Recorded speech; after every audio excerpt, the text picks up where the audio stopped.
प्रिय दर्शकों, मैं आप सबका इस क्रमबद्ध बाइबल अध्ययन कार्यक्रम सत्य वचन में पुनः हार्दिक स्वागत करती हूँ। मैं आशा करती हूँ कि आप सब इस अध्ययन के द्वारा आज आध्यात्मिक लाभ प्राप्त कर रहे हैं। आज हम उत्पत्ति अध्याय 16 के 1 से 17 के 5 तक की घटनाओं पर ध्यान केंद्रित करेंगे और देखेंगे कि साराई संतान न होने के कारण अपनी दासी हाजिरा को अब्राहम को देती है और हाजिरा गर्भवती होकर इस्माइल को जन्म देती है। हाजिरा ने परमेश्वर को देखने वाला परमेश्वर कहा और परमेश्वर अब्राहम को फिर से अपनी प्रतिज्ञा को याद दिलाता है। इसके साथ ही परमेश्वर अब्राहम का नाम बदलकर अब्राम से अब्राहम कर देता है। ये घटना परमेश्वर की योजना और उसके वचनों की गंभीरता को प्रकट करती है। तो आइए हम परमेश्वर के दास के द्वारा वचन को गहराई से समझें।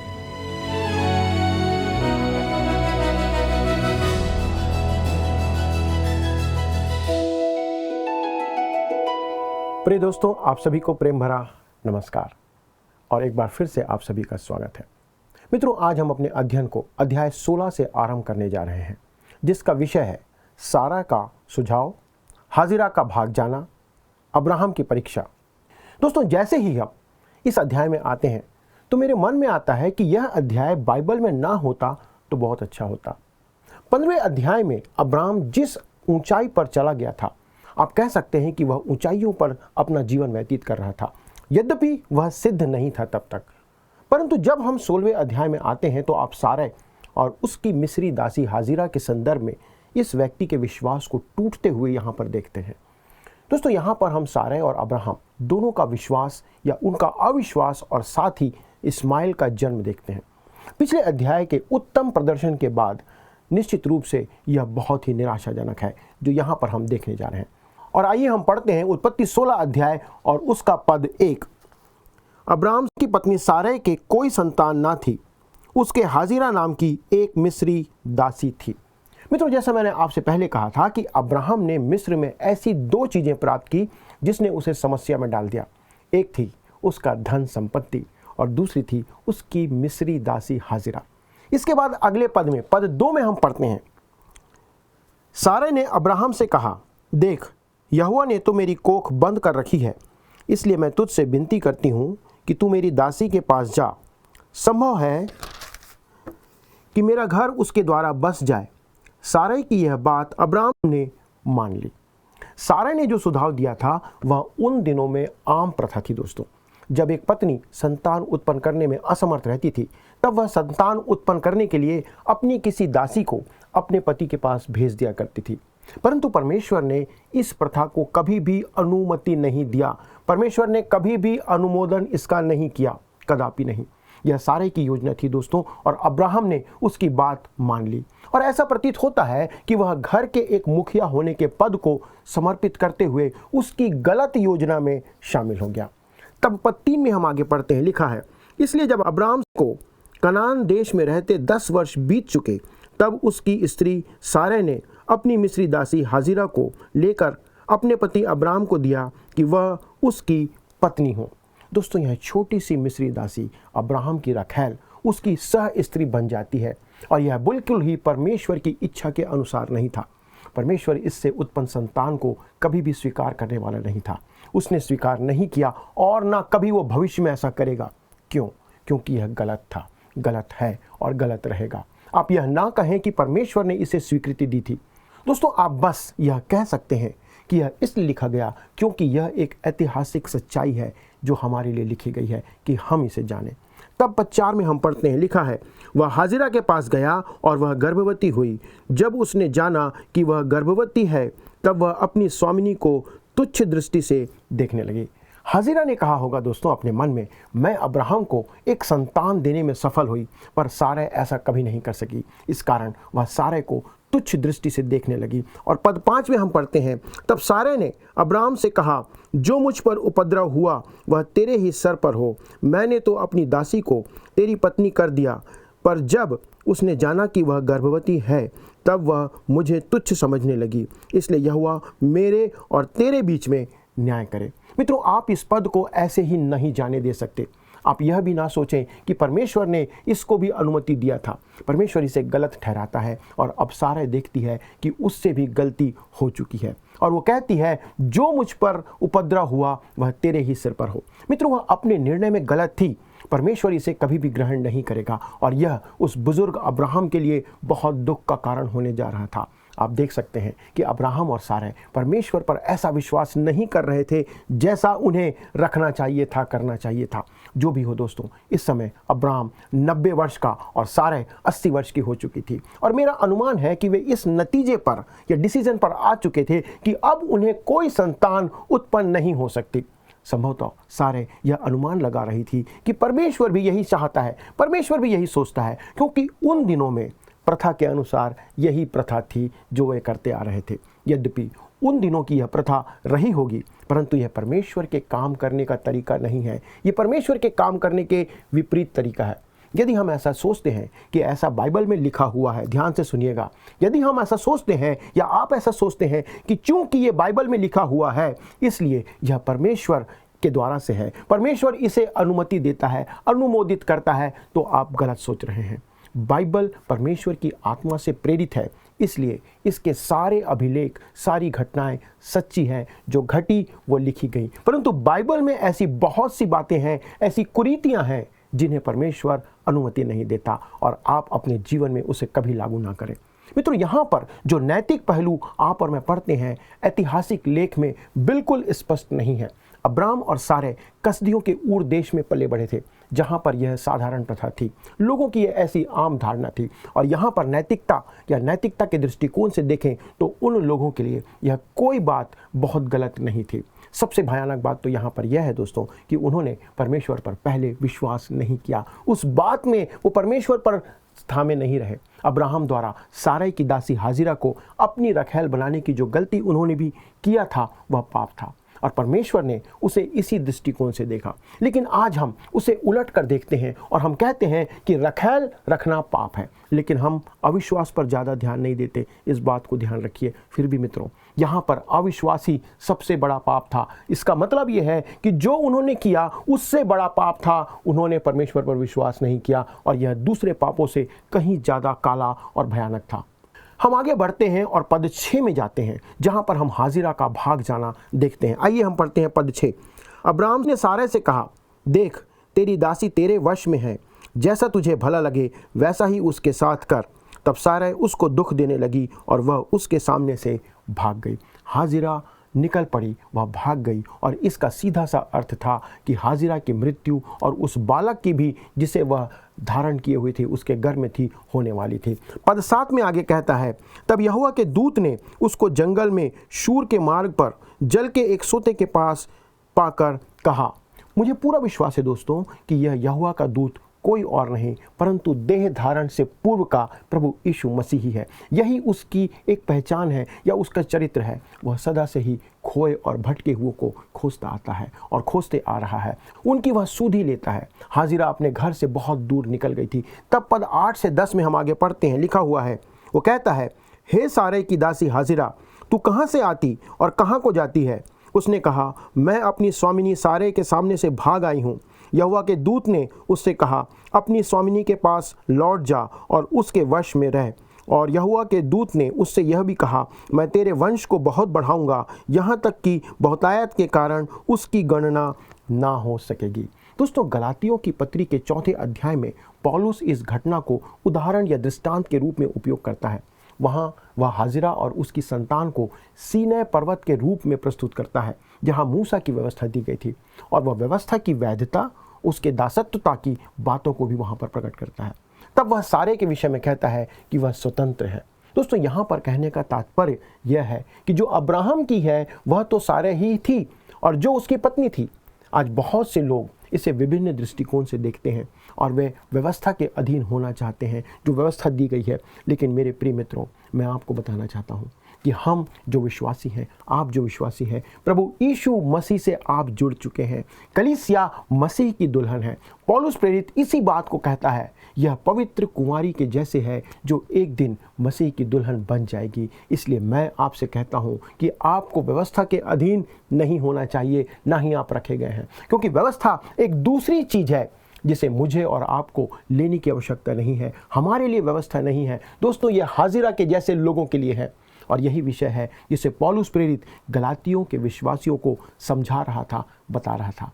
मित्रों, यह ना सिर्फ सारे के लिए बहुत दुख की बात होने वाली थी, यद्यपि उसके लिए तो यह पहले ही हो चुकी थी, बल्कि बाद में अब्राहम के लिए भी यह भी बहुत दुख की बात होने जा रही थी।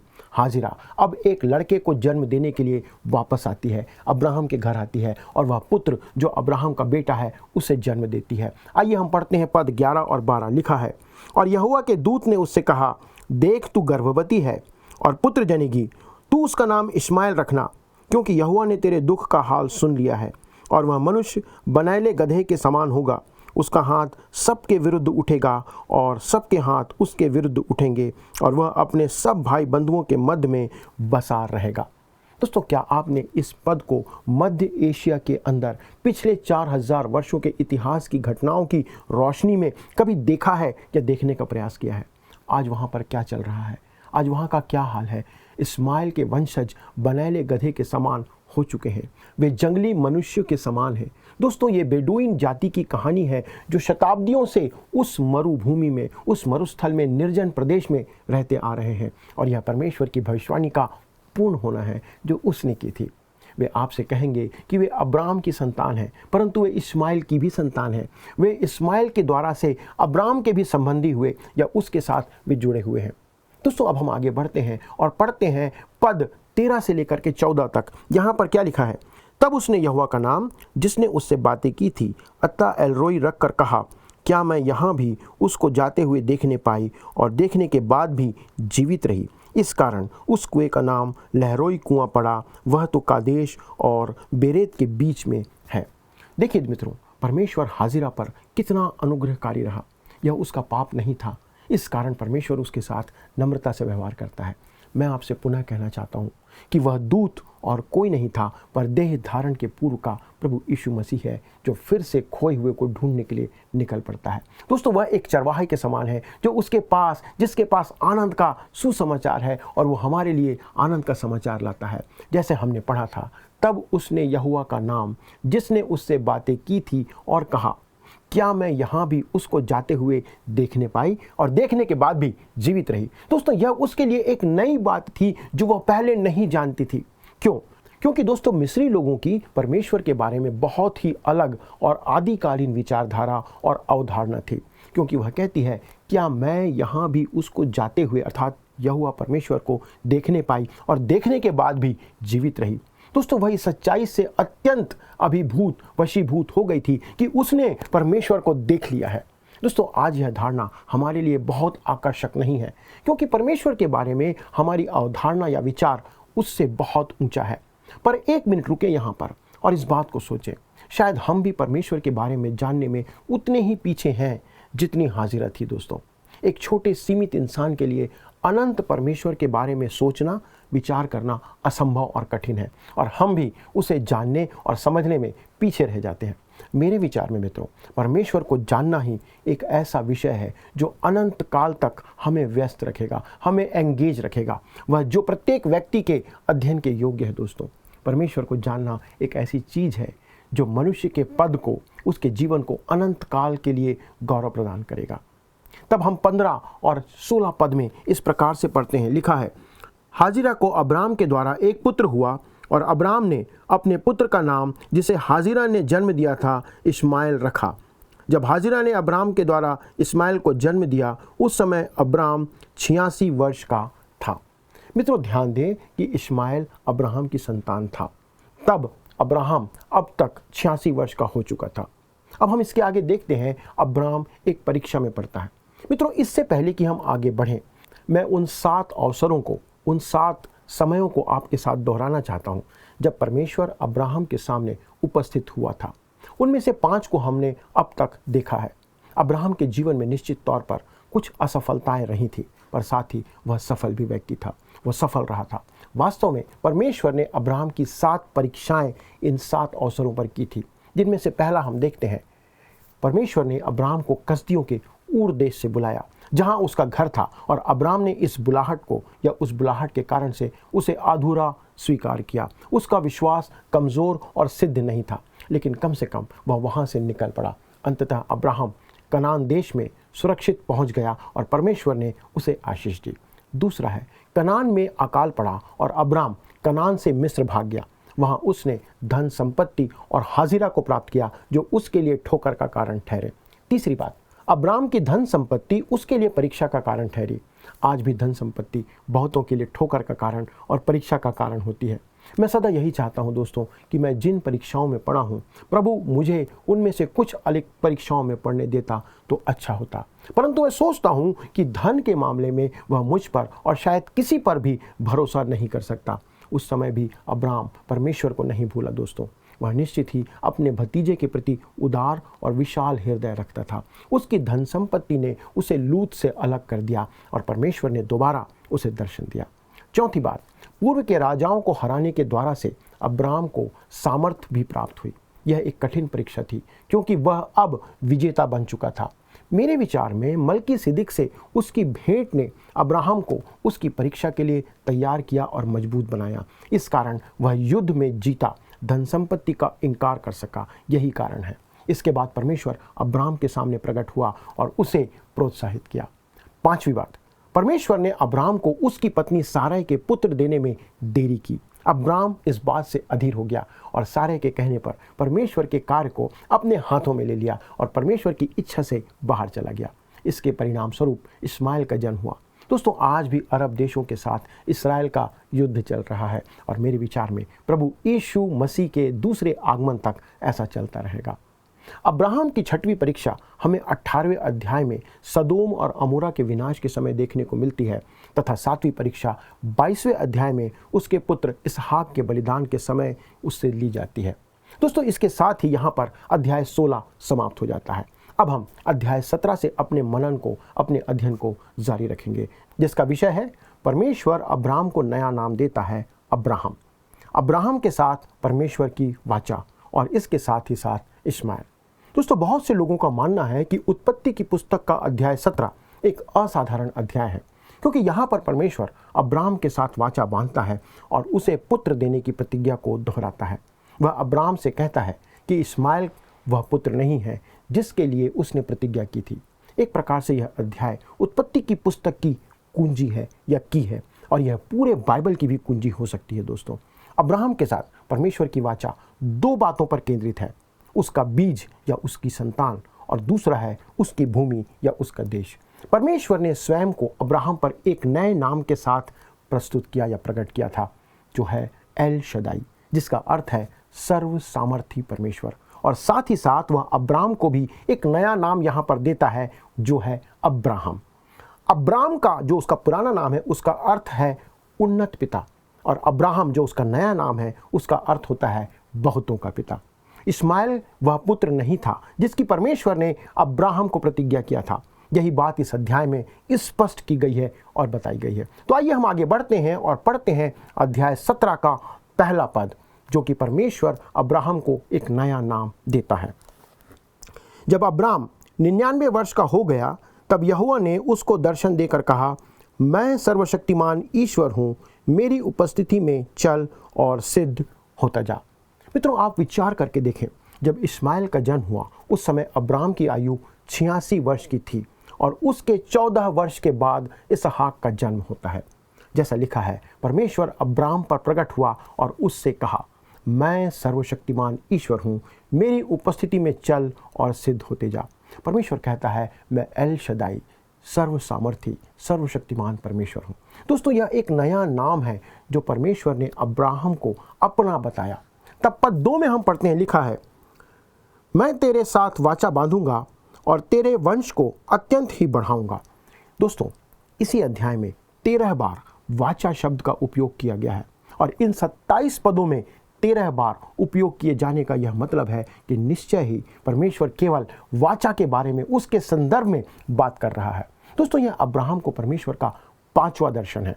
इस बार परमेश्वर सिर्फ वाचा बांधने के लिए नहीं परंतु पुत्र देने की प्रतिज्ञा को भी यहाँ पर पुनः निश्चित करता है, दोहराता है और इसलिए परमेश्वर उपस्थित होता है जो उसने अब्राहम के साथ की थी। दोस्तों, इस बालक इस्माइल को इससे वह बाहर कर देता है इस दर्शन के द्वारा से। रोमियो की पत्री के 4थे अध्याय में रोमी 4:19 में पौलुस कहता है, वह जो 100 वर्ष का था अपने मरे हुए शरीर और सारा के गर्भ की मरी हुई सी दशा जानकर भी विश्वास में निर्बल ना हुआ।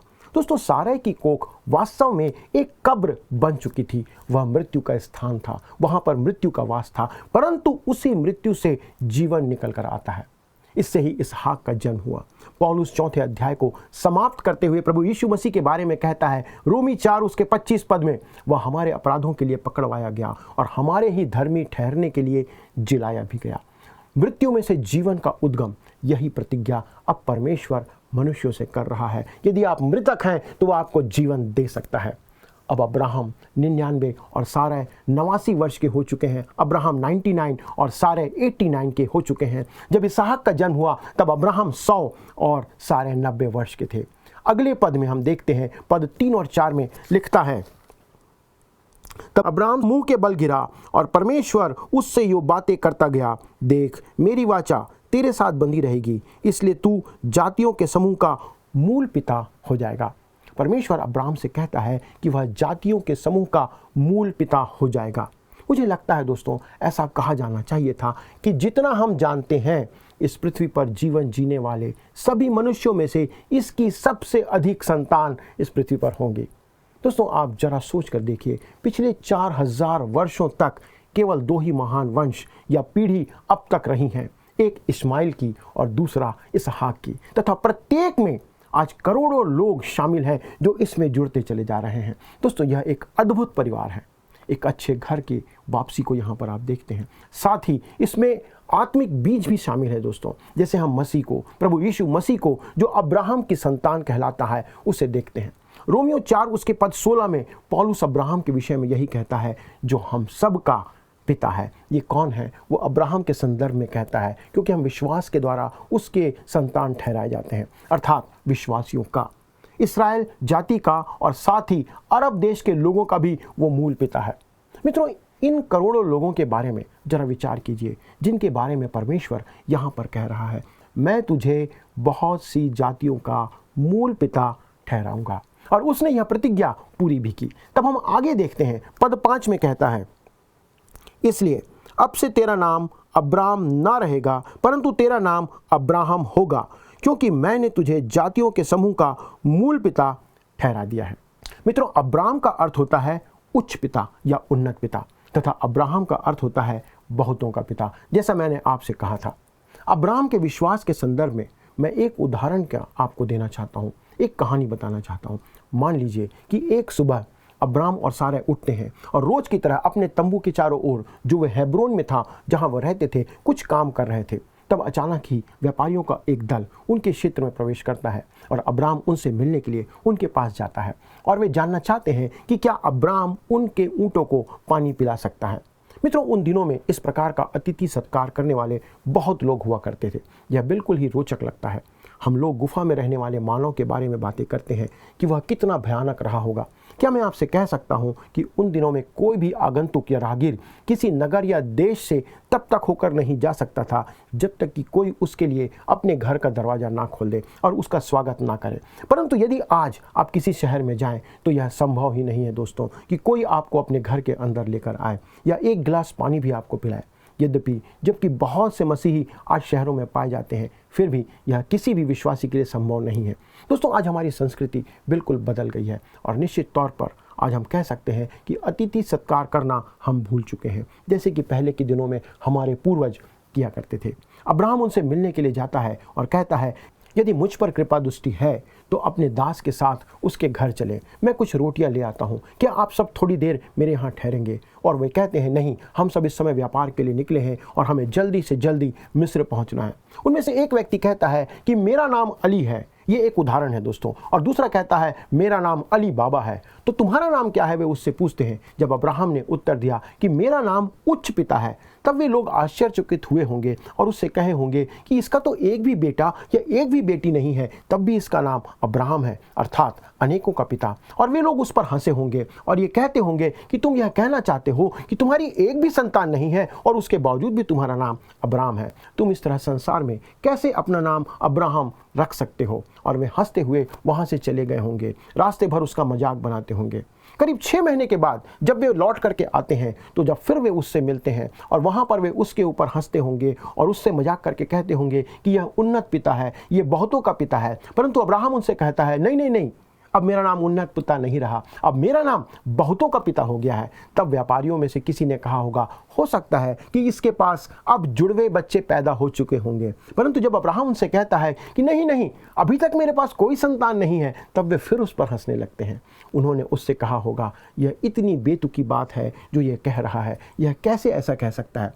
मित्रों, यहाँ पर एक व्यक्ति है जो संतान उत्पन्न करने के पहले ही पिता बना दिया गया था। अब्राहम या अब्राम उस समय भी विश्वास के द्वारा से अब्राहम था, अर्थात बहुतों का पिता था। परंतु 4000 साल के बाद जहां आज आप और मैं आज उठते बैठते हैं, हम कह सकते हैं कि परमेश्वर ने इस वाचा को, इस नाम को पूरा करके दिखाया है। हो सकता है कि उसका नाम सुनकर आपको आज समझ में ना आए, परंतु याद रखें कि वह अभी भी अब्राहम ही है, अर्थात बहुतों का पिता है। दोस्तों, हम परमेश्वर को धन्यवाद दें कि वह असंभव को संभव करने वाला परमेश्वर है। जो चीज़ें नहीं हैं उन चीज़ों का नाम ऐसे लेता है जैसे कि वे हैं।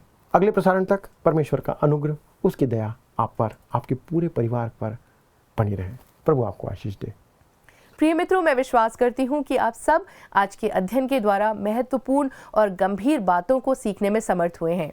हमने इस अध्ययन में देखा कि परमेश्वर हमारी परिस्थितियों को देखता और समझता है। हाजिरा ने जिस परमेश्वर को देखने वाला कहा, वही परमेश्वर अब्राहम को महान प्रतिज्ञा देता है। मित्रों, ये अध्याय हमें याद दिलाता है कि परमेश्वर ने न केवल हमारी व्यक्तिगत पीड़ा को जाना है, बल्कि हमारे भविष्य को भी अपनी योजना के अनुसार वो आकार देता है। जब हम उसके वचनों पर विश्वास करते हैं तो वो हमें नई पहचान और नई दिशा प्रदान करता है। क्या आप कठिनाइयों में हैं आज? तो याद रखें, परमेश्वर आपको देख रहा है। प्रार्थना के लिए हमें कॉल करें। आइए अब हम प्रश्नों की ओर जाते हैं। पिछले प्रश्न का उत्तर है सी, धार्मिकता। अब्राहम का विश्वास उसके लिए धार्मिकता गिना गया। आज के अध्ययन पर आधारित प्रश्न है, अब्राहम का अर्थ क्या होता है? ए, धर्मी, बी, विश्वास का पिता, सी, बहुतों का पिता, या डी, उच्च पिता। मित्रों, इस प्रश्न का उत्तर हमें कल सुबह 6 बजे से पहले विकल्प ए, बी, सी या डी के साथ अपना नाम, पता, स्थान के साथ 9651433397 96514 33397 पर SMS या WhatsApp करें। मित्रों, यदि आप इस अध्ययन को दोबारा सुनना चाहते हैं तो स्क्रीन पर दिए वर्ड रिसाउंड्स टुडे हिंदी लिखकर आप हमारे YouTube पर सुन सकते हैं। अधिक जानकारी और प्रार्थना के लिए आप दिए गए नंबर 9651433397 96514 33397 पर कॉल करें। हमारे परामर्शदाता आपकी सहायता के लिए सदैव तत्पर हैं। प्रभु आप सभी को आशीष दे। क्या आपको यह कार्यक्रम पसंद आया? अभी हमें एक मिस कॉल करें और आप अगले विजेता हो सकते हैं।